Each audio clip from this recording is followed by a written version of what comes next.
Brazil আর্জেন্টিনার উদ্দেশ্যে আর একটাও কথা নয়, একদম চুপ। আমি একজন আর্জেন্টাইন ফ্যান হয়েও বলতেছি, কি হয়েছে ব্রাজিল হারাতে? কি হয়েছে? এই তোমরা এত চিল্লাচিল্লি করতেছো কেন? ব্রাজিল হারছে, তোমাদের কি 10 টাকা আসছে? না রাতের ঘুমটা নষ্ট হয়েছে, শারীরিকভাবে ক্ষতিগ্রস্ত হয়েছো? একবার বিবেক দিয়ে চিন্তা করো। হার জিত খেলার একটা একটা অংশ। হারতেই পারে, যে কোনো দল হারতে পারে। এর মানে এই না যে আর্জেন্টিনা কাপ নিয়ে গেছে। হয়তো নিয়েও যাবে, হয়তো বা আবার পরবর্তী ম্যাচে বাদ হয়ে যাবে, তাতে কি হয়েছে? তোমরা একে অপরকে এভাবে কটাক্ত আর ছোট করতে পারো না, এটা খেলার একটা অংশ।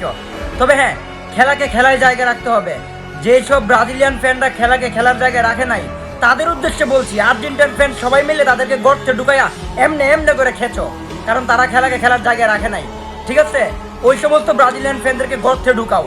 আর দুইটা ওরা তো দুইটা বড়তে হেলানের দল, তোমরা পারলে 5টা বড়। ঠিক আছে? আমি আবার ওদের উদ্দেশ্যে বলছি যারা খেলাকে খেলার জায়গায় রাখে নাই। আর সবার উদ্দেশ্যে বলছি, এটা একটা খেলারই অংশ। সবাই নিজেদের ভিতরে বাগদণ্ডতা তৈরি করো না, সবাই মিলেমিশে থাকো। ঠিক আছে? খেলাকে উপভোগ করতে শিখো, খেলাকে তোমরা দাঙ্গা হাঙ্গামায় নিও না।